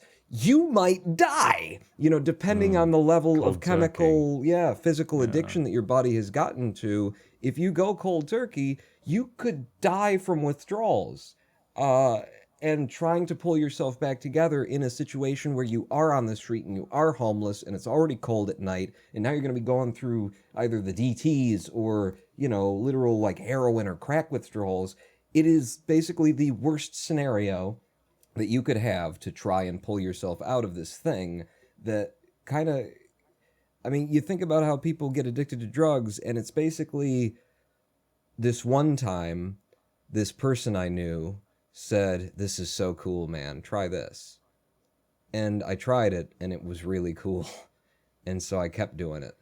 And now I don't have a home anymore. Like it's a there but for the grace of God go I kind of a scenario. We've all been told about the danger of drugs. We all know the danger of drugs. We're each responsible individually for our own choices. But if you make that one wrong choice with drugs, it could just ensnare you Spiral. in a way Yeah. that, you have to have a superhuman will to pull yourself back out of it. It's a hard fucking situation. And Hey, beer. yeah, it's so that this is something that I've kind of come to realize. I think initially when I was told like, oh, you're not supposed to give money to homeless people because they'll just spend it on fucking drugs. I kind of initially my reaction was, well, that's probably just your prejudice, right? When someone told me that. Um, but I've had plenty of experiences. Just to name a couple, there were a couple of years ago, a guy was I was walking home late at night, and someone asked me for some change, and I asked them what there was for, because I started doing that by that point. I was like, oh, what are you going to spend the money on? And he said, oh, I just really need to use a phone booth to call my wife. She's in a different country, and I'm homeless here, and just I haven't spoken to her for ages, and so yeah, sure, I'll just give you a few pennies, and oh, there's a phone box right there. And then he just walks away. So like I Yeah. just happen to be walking in the same direction as he would be going to the nearest phone box. And he walks and then goes straight past the phone box and then disappears up an alley. So I'm Mm-hmm. like, oh, okay, so you just lied to my face to get that. Okay. Yep. And Another one. that's same experience with the person who I said I spent like hundreds of dollars trying to like dig them out and create stability for. The last time that I saw them, I, because I had a very close relationship with them and because they had taken so much from me, I was like, I'm not giving you anything. Get the fuck out. It's like I had taken a hard line stance with this person of like, yeah, you can come around and we can be friendly. And the moment that you ask me for $5, you can go fuck yourself. Um, Yeah. and like eventually, just under the pressure and and just wanting to get rid of them, just like I don't need this shit in my life. I said, all right, I'm gonna get you in the car. I'm gonna drive you to wherever you want to go, and I'm gonna drop you off. No money. And we Yeah. got to where we were going, and they refused to get out of the car unless I gave them, Oh. some money that they were then going to go into the gas station where they had me drop them to buy some like a drink and a snack and that kind of thing. And I just said, fuck it, here's another $5. You know what? It's a drip in the bucket of how much you've taken from me at this point, how much I've tried to do for you. And they got out of the car and like immediately started walking away from the gas station toward Yep. toward a drug house that I knew, because I'm familiar in this area. So yeah, it's just Oh, like it God, was it's even not worse. even on the radar to try and maintain the illusion that I'm not just gonna go get high now. Thanks. Yeah, and I think that's kind of that ability to just completely straight-faced lie and then not even attempt to kind of continue the act once they know they don't need to is something that just has to come from that, like having done it so many times, I guess. And it feels like really betraying. I mean, in your situation, you've given far more to any one specific individual than I ever have in this. So I can only imagine how much betrayal that felt like. But another time, kind of these are examples of occurrences that I've had a few times because it's generally the same pattern.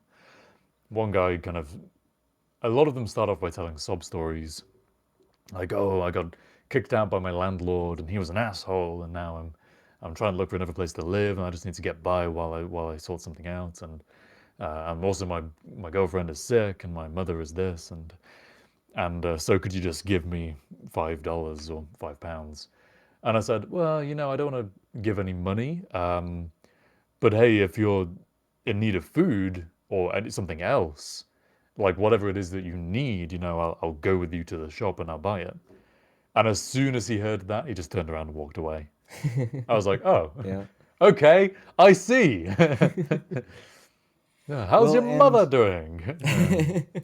and all this is not, it's not to disparage. Oh, oops! It's not to disparage like the homeless or homelessness, or to say that these people are just a bunch of fucking liars. Screw them. No, It's just to like be aware and like because it is just like my experience. It is my experience, and I know it to be true. this is all anecdotal as well.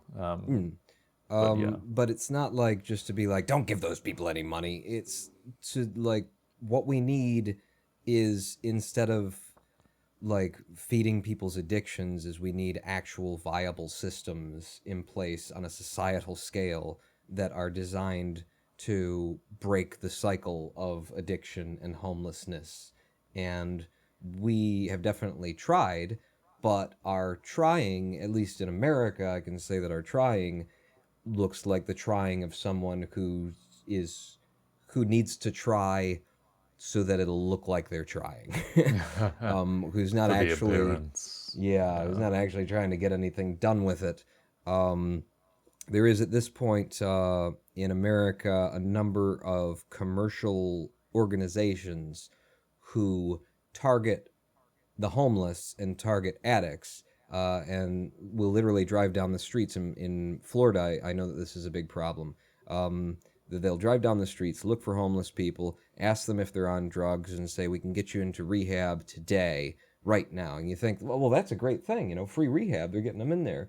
But the reason that they're doing that is because they get subsidies from the government in order to like have these people go through their rehab processes, which is also fine, lovely, great. The government is supporting the rehab thing. But the problem is that like what it seems is that the people doing the rehab clinics want them to come back. They have a financial incentive to not actually help you finish rehab and get your life together and follow up and help you like That stay the sounds course. That sounds exactly like the US prison system, where they have a requirement to have a certain number of people in jail, and the state pays them based on the occupancy, and there's a contract between several states and their privatized prisons to have a minimum occupancy. Yeah.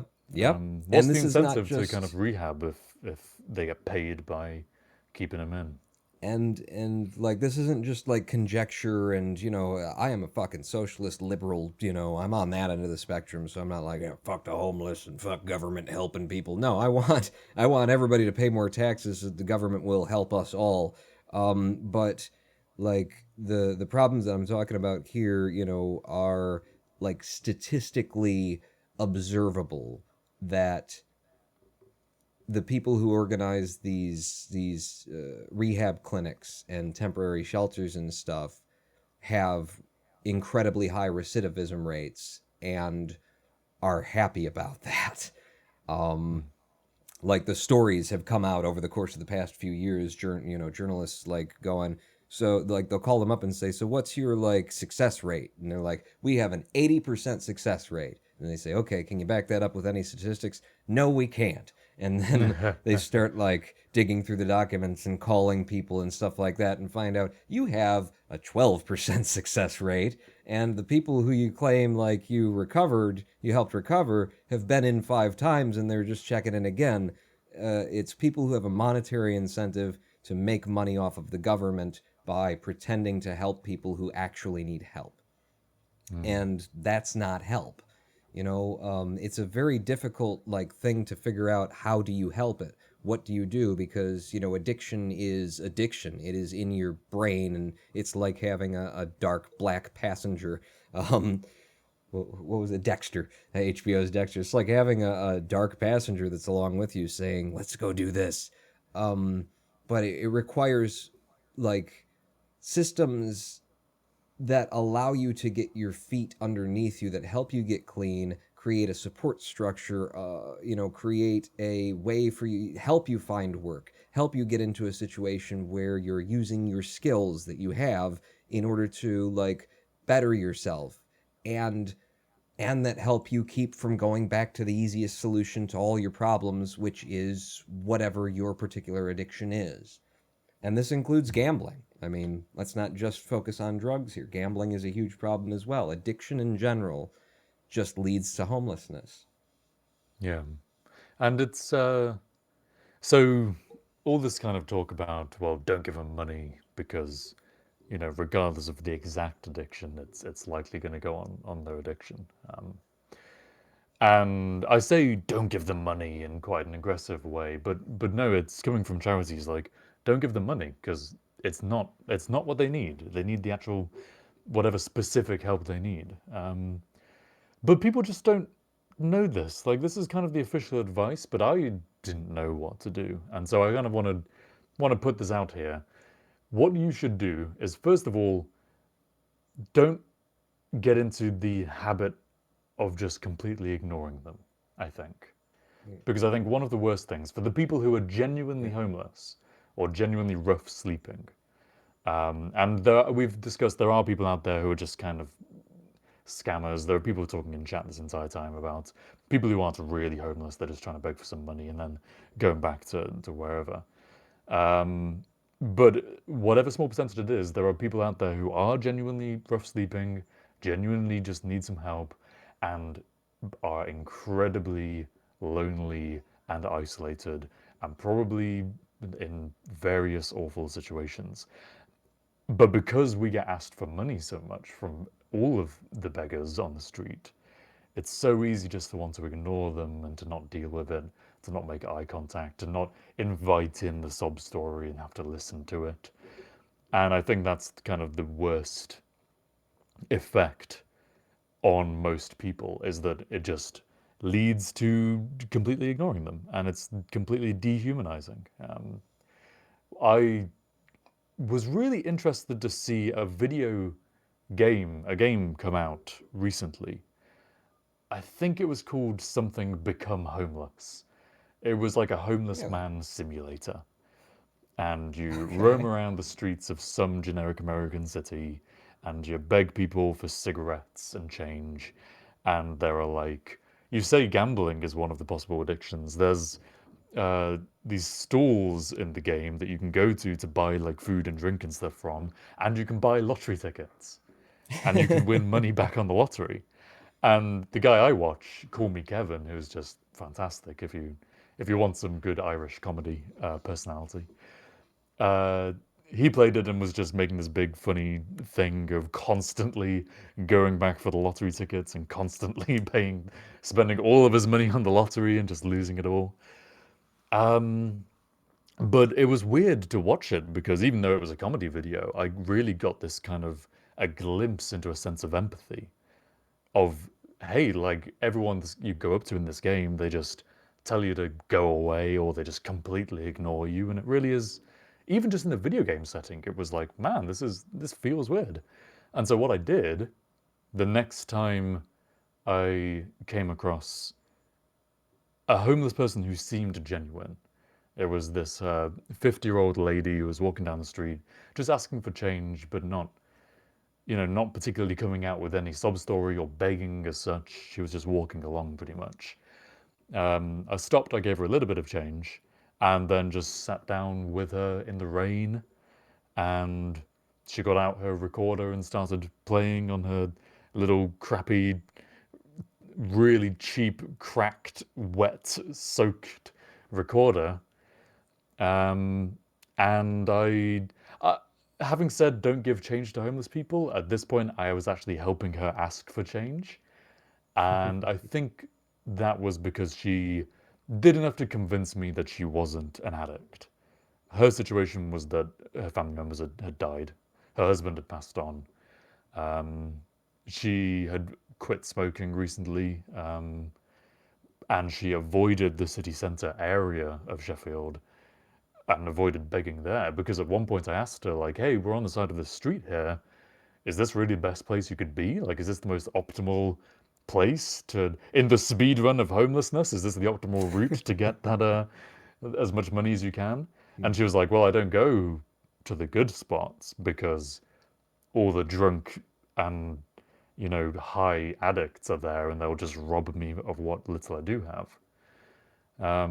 So I was helping her ask for change, and I got that insight into their perspective and the kind of that hit of empathy where I was like, man, this feels crap. I'm here just asking people for change in the rain and people just completely ignoring you. I won't even just pretend to not hear you, not see you at all. And that, I think, is just one of the worst parts of the whole experience. Just Wow. the emotional outcastness.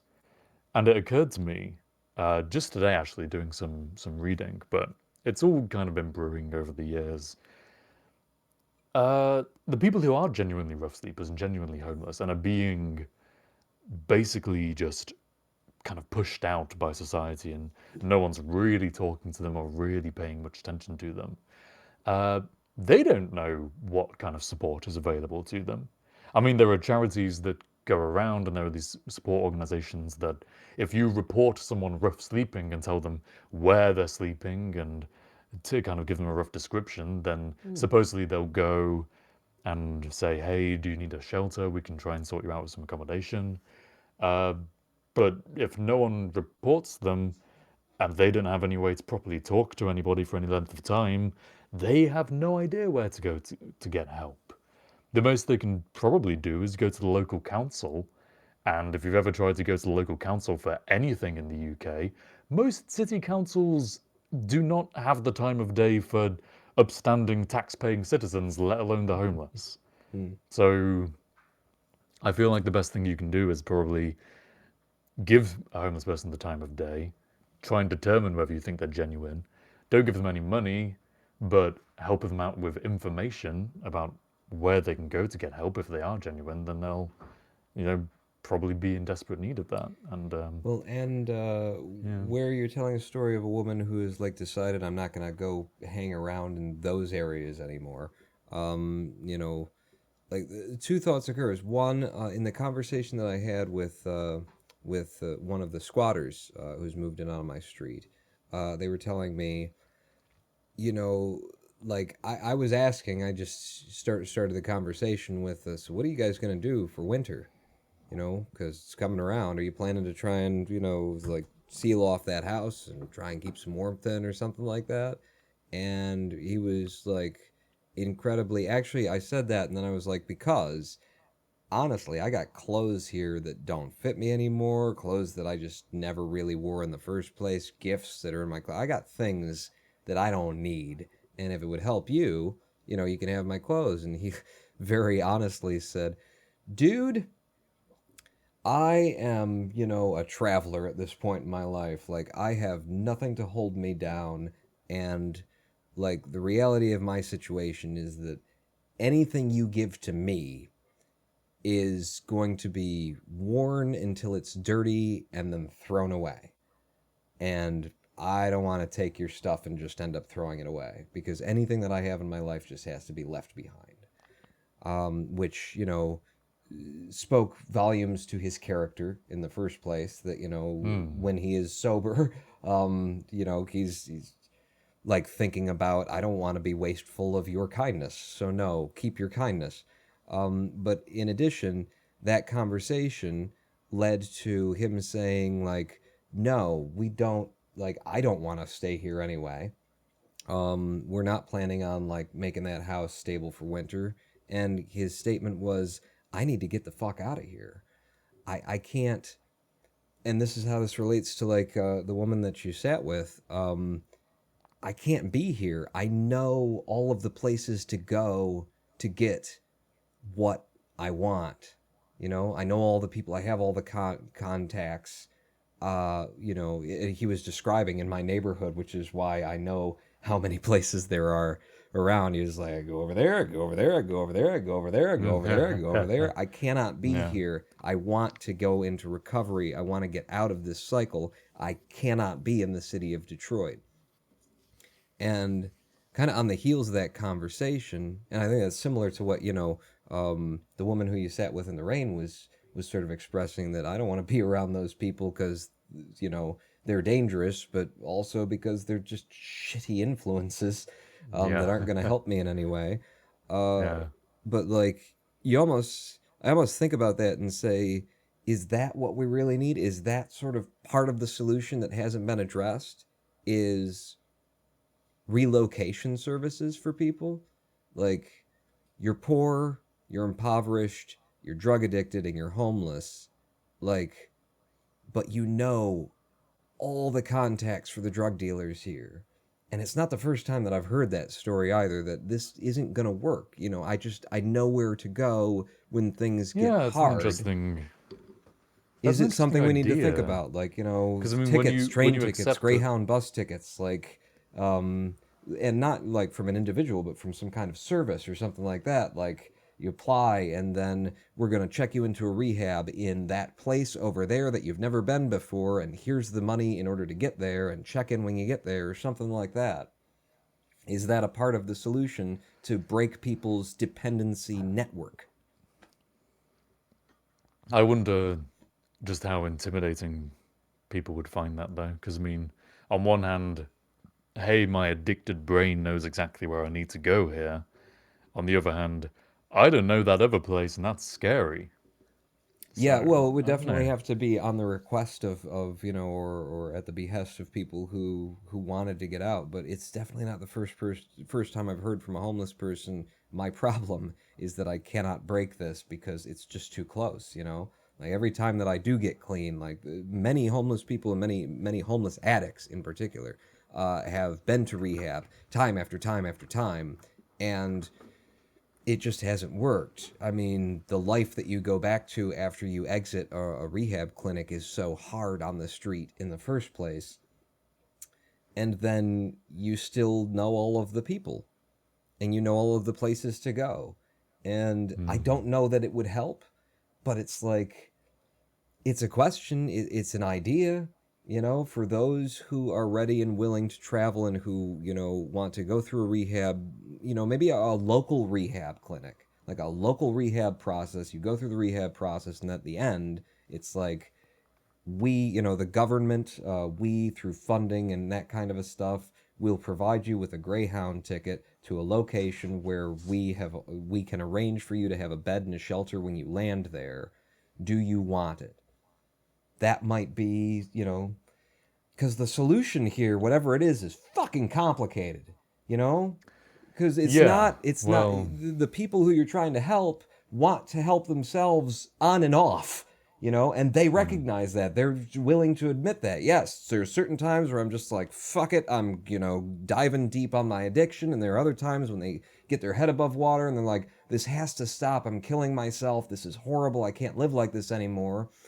And when their heads are above water, how do you like reach in, grab their hand, and pull them out in such a way that they have a chance of staying out before that demon that's come in with the chemicals into their bloodstream and into their brains gets back a hold of it? Because there are going to be hard times. So can we make it easier? Can we provide that level of support?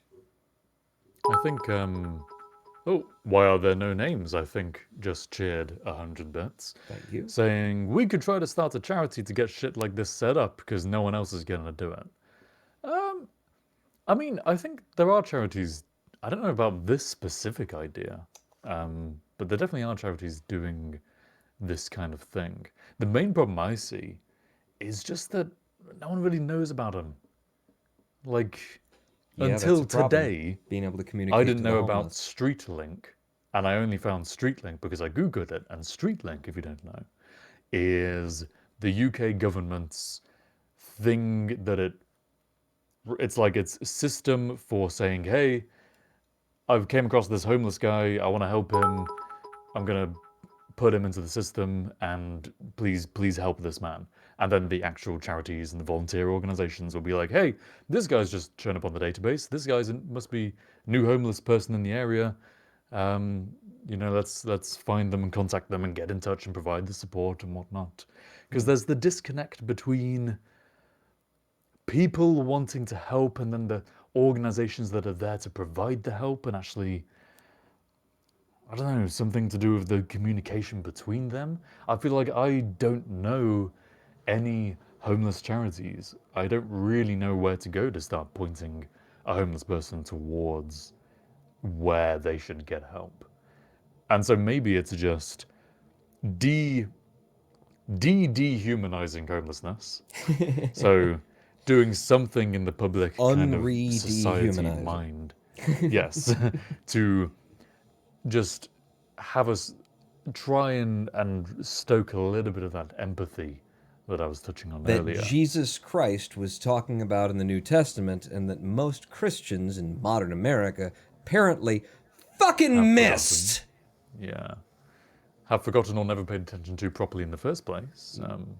Mosaic Task Force also cheered 100 bits. Thank you very much, Mosaic. Says, support your local KPE4 charity stream. Well, KPE4 definitely Ooh. will support some sort of homeless charity, I think. Oh, how's the audio? Think I bumped a cable? Yeah, I heard it. Do you still hear I heard it? a kind of noise. Oh, I'm sorry. I'm sorry to everyone. Oh no, that's probably the background noise from the furnace now. Okay. Oh, there you go. Unless you tell me. Yeah, so KPE4, in case you don't know, just briefly, the plan is rather than just picking one charity, I want to pick a few different ones that I think are really good, that other people like have been evidenced to be really good, and to allow anyone who wants to take part in the event to choose which they would rather support. And yeah, homelessness is something that is just one of my criticisms, not criticisms as such, but one of the things I've said about charity water in the past is that it feels quite remote to me. I get behind the cause in a big way, but it doesn't hit close to home. And I feel like homelessness is one of those things that, at least for me, having lived in a city where it seems quite prevalent, that is something that I feel like I could really impact. You know, we could really kind of hit and actually have some sort of effect. So yes, it's going to take some deciding on what is a suitable way to go about that, but I want KP to just support that in some way. Yeah, I like that It's as one of those a problems. You know? as a possible charity for the, you know, if we can find some way to involve that in the charity, because that is it's a major problem. And I don't hate the idea, Harv, of you know, starting something up. I know that it would take like way more work than the two of us could do, but you know, that's why other people exist, is to just carry on the whims of two jackass live streamers on Twitch without Oh, them that is having to their do the entire- hard work. Yeah, the entire point of their existence, I'm very Right. sure. That's yeah. Yeah, Other people. the That's world why revolves else would they around be me, there? and other people exist to serve my whims. Yeah, as you said, yeah. Yeah. Someone is I mean, you clipping say, that from the live stream right now. please do. It is my accurate views and should not be taken out of context. And trust me, if you get the past 10 seconds, that's all the context anyone needs. Yeah. I Starting a charity is quite a big thing that I lack the admin experience, but if we kind of coin a good, not coin, if we come across a good idea for something that is not being done that actually might be very beneficial, then, yeah, looking into kind of setting something up and getting people involved and just validating whether it's actually a good idea or not, that kind of stuff I would definitely get behind. But it's enough work just trying to run a weekly talk show called Harv and Porn, which you can support at patreon.com/harvandporn. Don't give your money to homeless people. Give it to us instead. In order to prevent us from becoming homeless people. Yeah, preventative rather than treating symptoms. Yeah. That's always better. It's always better. Apparently. We have sort of come to the end of the live stream here, so I want to thank you all for joining us. Thank you for your cheers and your subs and your bits and so forth and so on, and for staying with us for the live stream, for your comments in chat. We have been reading. We've just been ignoring you. No, we've been just been exploring our own personal experiences. There's so much more to say. I just was trying to find on my PC like my thank you Turbonutter. I was trying to find my old I journaled everything that happened Yeah. while I was I going to was ask homeless. you. Yeah. It exists somewhere out there on a blog spot, and I was trying to find it by some of the things that I used to like, the words that I remember and things like. Ooh, wait, I got one. The name of a certain fella. I mean, another topic for Harv and Porn in the future, if you do ever find it. Another possible thing to talk about. And if there are any specific kind of thoughts or ideas or suggestions for topics that you would like to hear us discuss for a couple of hours rather than maybe the 1 hour we've had today, then you can suggest them to us. Oh, thanks very much for the 10 bits, Dramasium. Write a book, Porn, about your journey. Sounds like you kind of did that already, doesn't it? I've got about 100 and some pages, I would guess, of it. But that That's does about remind a me book's also, worth, why are there yeah. no names? Thank you for cheering earlier. It didn't trigger the overlay, but thank you for your cheer, Pawn. You aren't exactly known for being subtle. The fuck do you mean by that shit? What was I saying? I was saying something. Discussion topics. Yes. Anyone can suggest a discussion topic. We need all the ideas we can get. What happens is that we stick the ones we like and we think we have something important or at least something interesting to contribute to the realm of conversation into a poll, and that poll is votable by our dear Patreon supporters, our Twitch subscribers, and that's it. Homeless Actually, just people. those two groups of people. Homeless people. And homeless people. Who we encounter on the street. We say, "What do you think we should talk about?" And then they say, "I was okay. So my car is broken down, and my 4 kids are in the car, and I just got I need $3 worth of gas in order to get 20 miles up the street so that I can get my kids out of the cold in the car. And it's running right now. Oh no, that wouldn't make it's." That's kind of the thing that you're used to with homelessness is you always get a story that sounds like bullshit. And, that comes out of, there are just people in the marketplace who are going to do that. People in the marketplace of homeless people trying to get money from you who are going to do that. And then imagine that you're homeless and you're trying to get people to give you money and you're just being honest and decent and saying, listen, I'm homeless. Could you give me a couple of bucks? And meanwhile, there's a dude over here who's like, I just need money for a taxi. I'm trying to get my father's funeral. You know, it's like a competition in the marketplace that drives people to be more and more vicious and deceitful in what they're doing. So you hear those stories all of the time when you're, interacting with what were you calling them? People who are sleeping Rough rough? sleepers. Rough sleepers. Apparently, that's kind of the distinction that people try to use rather than using the term homelessness. So, because there are people who are homeless who actually are sleeping in homes or shelters or something overnight. So rough sleepers is the subset who are actually sleeping out on the streets. I actually don't hate what Why Are There No Names is saying there. Just be honest. If you want drug money, ask for drug money. And, Yeah. it, I mean, like you were saying with the people across the road from you, the fact that they were just straight up honest about it was yeah, way better. we're addicts. There's no And, yeah. deceit. We don't And this want to is be something addicts, but we're addicts and we're homeless and we're we're kind of wrapping up the topic now, but this is one of the things I was going to maybe talk about, which is how my kind of philosophy to responding to beggars has changed over time. And it used to be that I kind of did what most people do, which is just kind of ignore it or say, I haven't got any change on me, sorry, and basically lie because most people don't carry change, and sometimes that's like a genuine kind of like, hey, I would, but I don't have any change. Most of the time, you say that because, regardless of whether you have change or not, you don't want to give them money. You're just using a polite excuse to try and not say that. And I feel like that dishonesty is, I just really don't like not being honest with people. And so what I say now is pretty much most cases just no, sorry. And if someone really pushes me, then I just say, no, I don't want to give you money. Sorry. You know, just be honest. I feel like there's more respect in the honesty, even if it's not what someone wants to hear. That I think, yeah, I think that's respectable, and a better way to live.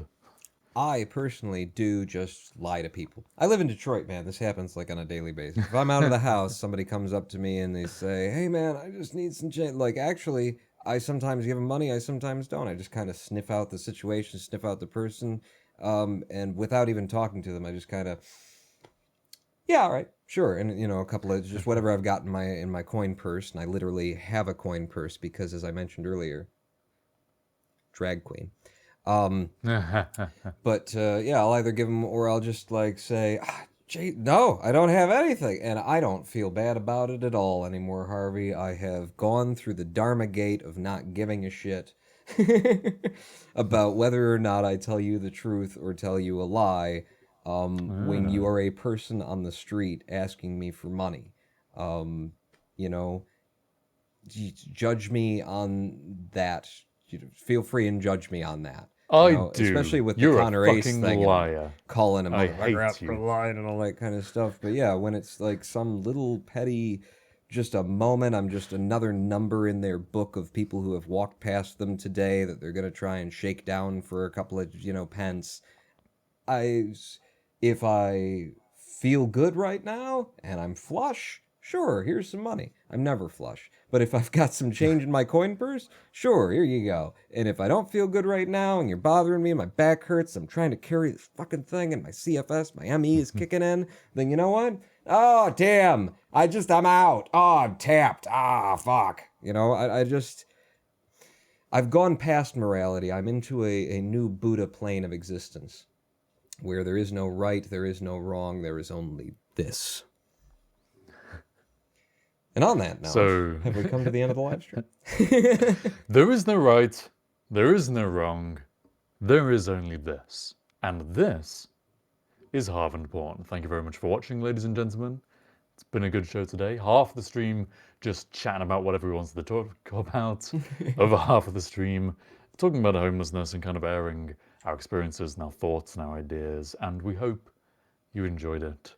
If you did, 9 p.m. UK time, 4 p.m. Eastern Standard Time, live on twitch.tv/harvandporn, available on YouTube afterwards. We have a YouTube On the channel now. Wednesdays. Yes, we do. What? We have a YouTube Wow. channel now. A whole YouTube channel where you can see all of the content someone for the who already knows where it is in chat will link to it for you, because it's not easy to get to, and I didn't do the thing we talked about where I was going to make the URL thing that goes. I haven't gotten to that yet. So And if you're watching on a VOD, description. Check yeah, it in the description. You gonna put that there? I ain't gonna put that there. I will try and remember to put it in the description now that I've said it will be. But yes, that's where all the content is going. Eventually we're going to phase these VODs off of our own separate channels. And so we're really kind of desperate to try and grow Harv and Born. Those of you who are actually watching this and are actually enjoying this on YouTube, for the love of God, please subscribe to Harv and Born and hit that bell, because we need to know the kind of relative size of this audience and have you all in one place so that you can see everything and it no longer is as distributed as it is currently.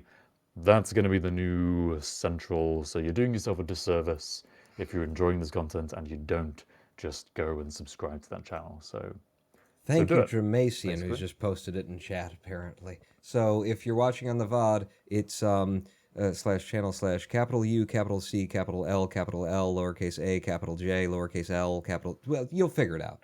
You'll figure it out. Harvey, give me a, hard outro that I can then, set everything up and click on. Ladies and gentlemen, and those of you in between, this has been Harv and Born. Thank you very much for watching. Thank you very much to our Patreon subscribers and our Twitch patrons to kind of mix those up royally. Your names are about to appear on screen, hopefully, very much. If I do this right. Thank you. Thank you for that. And now, Born, take it away with the outro. No, I'm gonna play my own things. You don't have to. Okay. Harv, Born, Harv, Born, Harv and Born, and Harv and Born, and Harv and Born, and Harv and Born, and Harv and Born, and Harv and Born, Harv and Born.